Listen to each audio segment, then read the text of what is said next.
السلام عليكم ورحمة الله وبركاته. إن الحمد لله والصلاة والسلام على رسول الله أما بعد فأعوذ بالله من الشيطان الرجيم بسم الله الرحمن الرحيم فصل لربك وانحر صدق الله العظيم وصدق رسوله النبي الكريم. আলহামদুলিল্লাহ, দেশ ও দেশের বাহির হতে যাহারা এই মুহূর্তে আজকের এই প্রোগ্রামটি দেখছেন, আপনাদের সকলকে আন্তরিক মুবারকবাদ ও পবিত্র ঈদ উল আজহার শুভেচ্ছা। ঈদ মুবারক। সম্মানিত ভাইরা, আল্লাহ পাক রব্বুল আলামিন তার রসুল হযরত মুহাম্মদ মুস্তাফা সাল্লাল্লাহু আলাইহি ওয়াসাল্লামকে উদ্দেশ্য করে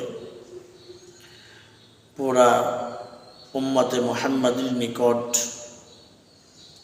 এই মেসেজটি পৌঁছে দিয়েছেন। আল্লাহ তাআলা বলেন, ফাসাল্লি লিরাব্বিকা ওয়ানহার, হে আমার নবী, আল্লাহর জন্য আপনি নামাজ আদায় করুন আর কেবলমাত্র শুধুই মাত্র আল্লাহর জন্য আপনি কোরবানি করুন। সুবহানাল্লাহ। বন্ধুগণ আমার, তাহলে বোঝা গেল নামাজের সঙ্গে কোরবানি অত্যন্ত একটা গুরুত্বপূর্ণ সম্পর্ক আছে। অতএব যাহারা নামাজ আদায় করেন কিন্তু কোরবানি করেন না, সমর্থ আছে, আল্লাহ তাআলা সমর্থ দিয়েছেন, কোরবানি করেন না, তো তাদের ব্যাপারে এই হুকুম কি? এই হুকুম হচ্ছে এই, যেহেতু কোরবানি একটি ওয়াজিব আর আপনি ওয়াজিব তরক করছেন, মালের ক্ষেত্রে কৃপণতা করলেন, আল্লাহ পাক রব্বুল আলামিন যেহেতু সালাত আদায় করতে বলছেন এবং কোরবানি করতে বলেছেন, আপনি সালাত আদায় করলেন কিন্তু কোরবানি করলেন না, ওয়াজিবকে তরক করলেন, অতএব আপনি একজন ফাসিক। আর ফাসিকের ইবাদত আল্লাহ পাক রব্বুল আলামিনের কাছে কবুল হয় না। অতএব আপনার মালের পরিশুদ্ধতা এবং অন্তরের পরিশুদ্ধতার জন্য কোরবানির একান্ত জরুরি রয়েছে। প্রত্যেকটা ইবাদতের মধ্যে কোরবানি করতে হয়, ত্যাগ করতে হয়, আর সেটাই আল্লাহ পাক রব্বুল আলামিন কবুল করে থাকেন।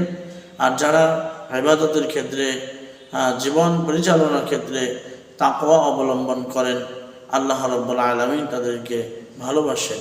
আর আল্লাহ তাআলা তাদেরকে সংবাদ দেন যে ওয়াবাশশিরিল মুহসিনিন, মুহসিন বান্দা যারা হয়ে যায় তো তাদের জন্য সুসংবাদ রয়েছে। ইন্নাল্লাহা ইউহিব্বুল মুহসিনিন, আল্লাহ পাক রব্বুল আলামিন মুহসিন বান্দাকে পছন্দ করেন, মুত্তাকীকে পছন্দ করেন। কেননা আল্লাহ পাক রব্বুল আলামিন কালামে হাকিমের মধ্যে বলেন, লা ইয়ানালুল্লাহা লুহুমুহা ওয়ালা দিমাউহা ওয়ালাকিন ইয়ানালুহুত তাকওয়া মিনকুম। আল্লাহ পাক রব্বুল আলামিন বলেন, তোমরা যখন কোরবানি করো তো কোরবানিকৃত পশুর গোশত অথবা রক্ত কোনো কিছুই আল্লাহ রব্বুল আলামিনের নিকট পৌঁছায় না, শুধুমাত্র পৌঁছে থাকেন তোমাদের তাকওয়া, অন্তরের পরিশুদ্ধতা, এটা আল্লাহ তাআলার কাছে পৌঁছায়। অতএব অন্তরের পরিশুদ্ধতার জন্য কোরবানি করা একান্তই জরুরি। কোরবানি করা একান্ত জরুরি। আরেকটা, রাসূল আকরাম সাল্লাল্লাহু আলাইহি ওয়াসাল্লামের অসংখ্য হাদিস আছে, তার মধ্যে সিহাসিতার অন্যতম কিতাব ইবনে মাজার মধ্যে, সুনান ইবনে মাজাহ এবং কি মুস্তাদরাক হাকিমের মধ্যে, অনেক কিতাবের মধ্যে হাদিসটি এসেছে। আল্লাহ রাব্বুল আলামিনের হাবিব বলেন, মান ওয়াজাদা সাআতান লিআইয়ুদহিয়া ফালাম ইউদহি ফালা ইয়াহদুর মুসাল্লানা। আল্লাহ পাক রব্বুল আলামিনের হাবিব বলেন, যাদেরকে আল্লাহ তাআলা সমর্থ দিয়েছে, সমর্থ থাকা সত্ত্বেও যে ব্যক্তি কোরবানি করলো না, সেজন্য আমাদের ফালা ইয়াহদুর মুসাল্লানা, আমাদের ঈদগাহে যেন সে না আসে। এটা আল্লাহ পাক রব্বুল আলামিনের হাবিব আমাদের প্রিয় নবী হযরত মুহাম্মদ সাল্লাল্লাহু আলাইহি ওয়াসাল্লাম বলেছেন। এর জন্য ভাই ও দোস্ত বুজুর্গ, এটার থেকে কোনো পরিত্রাণ নেই, কেউ এটার থেকে পাশ কাটিয়ে যেতে পারবে না। অবশ্যই কোরবানি দিতে হবে, আর অত্যন্ত গুরুত্বপূর্ণ এবং ফজিলতপূর্ণ। যাই হোক, আমি এই বিষয়ে আর সামনে এগোচ্ছি না। কিছু প্রশ্ন আছে, প্রশ্নগুলোর উত্তর আমি দেব। তা আমি এতটুকু বলতে চাই, প্রিয় বন্ধুগণ, যাদের উপরে কোরবানি ওয়াজিব হয়েছে, সামর্থ্যবান হয়েছেন, তা আপনারা সকলেই কোরবানি করবেন। মহান আল্লাহ তাআলার নৈকট্যের উদ্দেশ্যে ইনশাআল্লাহ কাজ করবেন, কোরবানি করবেন। আল্লাহ তাআলা আমাদের কবুল করেন। আর কিছু প্রশ্ন এসেছে, সেই প্রশ্নগুলোর উত্তর দিই। তার আগে আমি এতটুকু বলতে চাই, এই যে আমরা বললাম সমর্থ হলে তাহলে কোরবানি দেবে। এখন আপনার সমর্থ হয়েছে কিনা আপনি কীভাবে বুঝবেন? এই কথাটা বোঝা লাগবে। জিলহজের 10, 11, 12 এই 3টা দিনের মধ্যে যদি কেউ এই 60 বর্তমান হিসাবে আমাদের 60, 65 অথবা 70,000 টাকার মালিক হয়ে থাকেন, তার কাছে টাকাটা এসে থাকে, তাহলে তার উপরে কোরবানি ওয়াজিব। সোজা কথা, এটা হলো মেন কথা। আরেকটু যে প্রশ্নগুলো আছে সে প্রশ্নগুলো আমি এখন দিয়ে দিচ্ছি। একটা প্রশ্ন আছে, আমরা 3 ভাই 3 ভাগে কোরবানি দিই, কিন্তু এক ভাইয়ের পক্ষ থেকে বেশি টাকা দেওয়া হয় আর আমরা কিছু টাকা দিই, আমাদের কোরবানি হবে? যে এখানে খুবই অত্যন্ত গুরুত্বপূর্ণ একটা প্রশ্ন। মনে করেন 3টা ভাই, 3টা ভাইয়ের মধ্যে থেকে একজনের ইনকাম ভালো, ইনকাম সোর্স ভালো, অনেক টাকা পয়সা তার আছে, অথবা একটা 70,000 টাকা দিয়ে গরু কিনলো, সে দিয়ে দিল একাই 60,000 টাকা, আর 2 ভাই 5,000 করে টাকা দিয়ে একটা কোরবানি করে কোরবানি আদায় করে দিল। এতে কোরবানি হবে কি না? একজনেরও কোরবানি এই ক্ষেত্রে হবে না। কোরবানি হওয়ার ক্ষেত্রে যদি কেউ ভাগিদার হয়, তাহলে তাদের করণীয় হলো কমপক্ষে একটা বাট নেওয়া, আপনাকে একটা অংশ নিতে হবে। তা গরু, মহিষ, এদের ক্ষেত্রে 7টা বন্টন হয়। এই 7টা বন্টনের একটা বন্টন আপনাকে নিতে হবে। যদি 70,000 টাকা দিয়ে গরু ক্রয় করে থাকেন অথবা মহিষ ক্রয় করে থাকেন, যাই ক্রয় করেন, তাহলে আপনাকে 7 ভাগের একটা অংশ আসে হলো 10,000 টাকা। আপনাকে কমপক্ষে এই 10,000 টাকা দিয়ে একটা বাট নিয়ে ওইখানে অংশীদারিত্ব নিতে হবে। এরপরে কোরবানি করলে সকলে কোরবানি হবে, নসিব হবে না। আর এখানে আরেকটা বিষয়, সেটা হলো যে একটা গরু আপনি ক্রয় করলেন, 7টা ভাগ, আপনি একটা ভাগ নিলেন, আর আপনি একটা ভাগের একটা অংশ টাকা দিলেন, 2 জনে মিলা, তো একজনের বাটে 6 অংশ পড়লো। সেই যদি খুশি দিয়ে আপনাকে অর্ধেকটা এভাবে ভাগাভাগি করে দিয়ে দেয়, আর সে যদি আপনার 1 ভাগের টাকা নিয়ে খুশি থাকে, তাহলে কোরবানি হয়ে যাবে। যেহেতু এটা আপনার উপরে ওয়াজিব ছিল, এটা শখের মতো আপনি কোরবানি দেন নাই। তো যাই হোক, আরেকটা প্রশ্ন আছে, কোরবানির টাকা দিয়ে কোরবানি পশু ক্রয় না করতে পারলে ওই টাকা দান করলে কোরবানি আদায় হবে? আপনি কোরবানি টাকা আছে কিন্তু পশু ক্রয় করবেন, এজন্য আপনাকে যে ফার্স্ট দিন অর্থাৎ 10 জিলহজ আপনাকে কোরবানি করতেই হবে, না করতে পারলে আর আদায় হবে এমনটা না। আল্লাহ তাআলা 3টা দিন সুযোগ দিয়েছে, 10, 11, 12। এই 3টা দিনের একটা দিন আপনি কোরবানি করলে কোরবানি আদায় হয়ে যাবে। তাহলে আপনি প্রথম দিন ট্রাই করলেন, পান নাই, আপনি দ্বিতীয় দিন খোঁজ লাগাতেই হবে। আপনাকে খুঁজতেই হবে। এখানে কয়েকটা বাজার ঘুরলেন, পাইলেন না, বাস আচ্ছা আর খোঁজার দরকার নেই, আমি করে দিলাম, কিছু টাকা দান করে দিলাম, হবে না। আপনাকে কোরবানি পশু খুঁজতেই হবে। কোরবানির পশু খোঁজার জন্য আপনাকে লেগেই থাকতে হবে। প্রথম দিন নাই, দ্বিতীয় দিন নাই, তৃতীয় দিনও যদি না পান, অবশেষে এই টাকাটা আপনি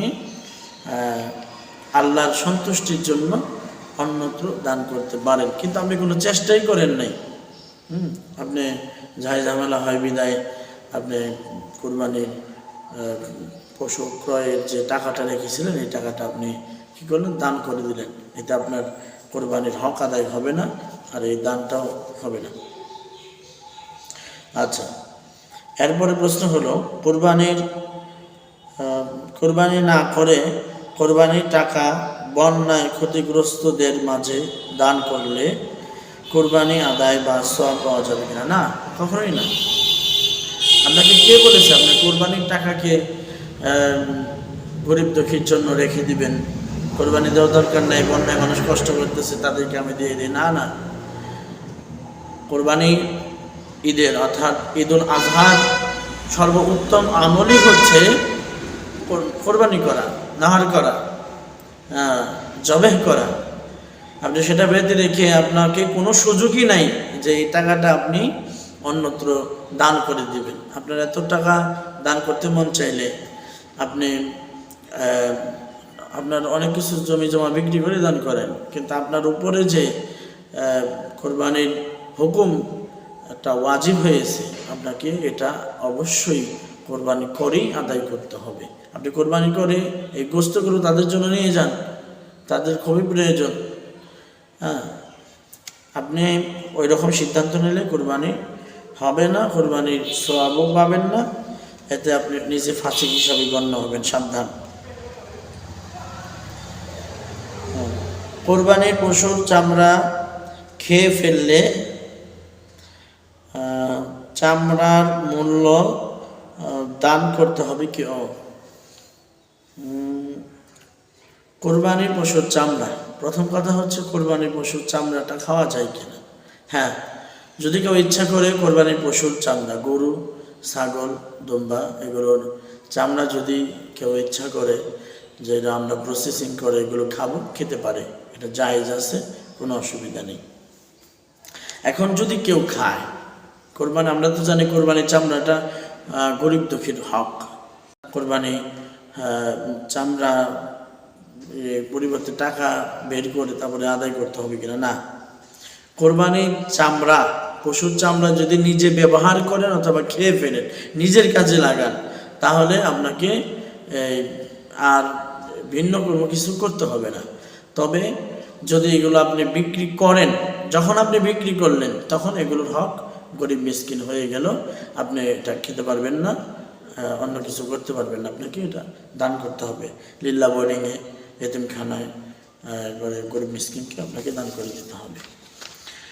প্রিয় বন্ধুগণ, এরপরে প্রশ্ন হচ্ছে কোরবানির পশুর বয়স সম্পর্কে কিছু বলুন। কোরবানির পশুর বয়সের আপনারা সবাই জানেন, আমি বিস্তারিত বলবো না, সামান্য বলি। যারা উট কোরবানি দিবে, আমাদের এই দেশে দেখলাম জায়গায় জায়গায় উট নিয়ে আসা হয়েছে, অনেকে উট কোরবানি দেন। 5 বছর পার হয়ে 6 বছরে যখন পড়বে তখন সেই উট দ্বারা কোরবানি করতে হবে, এর কম হলে কোরবানি হবে না। আর গরু মহিষের ক্ষেত্রে 2 বছর, 2 বছরের একদিনও কম হলেও কোরবানি হবে না, আপনাকে 2 বছর পার হতে হবে। এই জন্যই দাঁতছে কিনা, শিং আছে কিনা, নানান কিছু দেখলে একটা আপনার আসে, খেয়ালে আসে বা ধারণা হয় যে এটার বয়স হয়েছে। তা আর যদি জানা থাকে যে না 2 বছরের প্লাস হয়েছে, 2 বছর হয়েছে, তাহলে এটা দ্বারা আপনি কোরবানি করবেন। আর ছাগলের ক্ষেত্রে পূর্ণ 1 বছরই হতে হবে, 1 বছরের কম হলে ওটা দ্বারা কোরবানি হবেই না। আর দুম্বার যে কথাটা বলা হয়েছে, দুম্বার হুকুমও 1 বছর।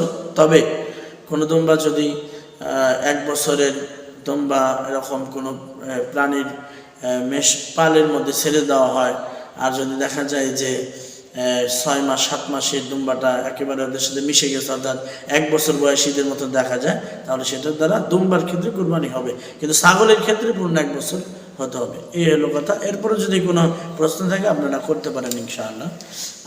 আর আরেকটা প্রশ্ন হলো, কোরবানির ফ্যামিলির পক্ষ থেকে একটি আদায় করলে হবে নাকি প্রত্যেকের পক্ষ থেকে আদায় করতে হবে?